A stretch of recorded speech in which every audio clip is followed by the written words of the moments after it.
comes right after a long week of meetings at the UN General Assembly in New York, where the Iranian president said that we are not looking to expand, essentially, the conflict. And even at a press gaggle informed the Israelis that if you lay down your arms, we will do the same, which is unprecedented. But this is the response that came through yesterday. With regards to Iran's allies, and this is something that is critical to what this regional war may look like, Iran has exploited all the conflicts in the region very strategically. And so it has militias in Iraq. It has presence on the ground in Syria, Hezbollah in Lebanon, Hamas in Gaza, and the Houthis in Yemen.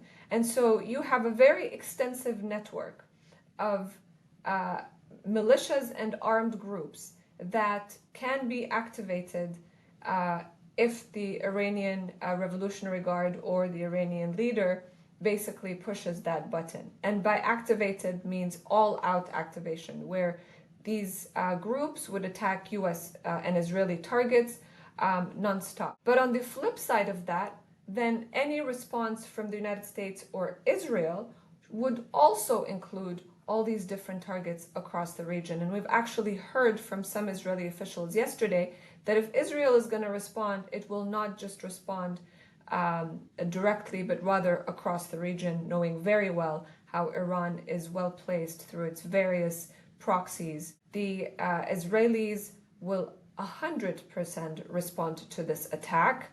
And, in terms of the timing and in terms of what that attack would look like remains to be seen.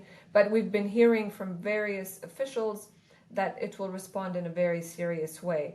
This is the all-out regional war scenario that the Biden administration and many of America's key allies in the region have been trying to avert and have been warning against since day one. But right now, this war is very, very close, closer as it ever was before.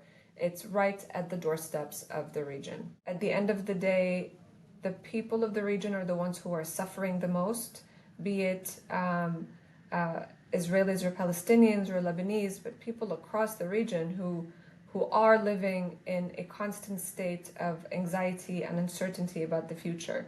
And it will require political will on all sides to ensure that diplomacy reigns in and stops these wars.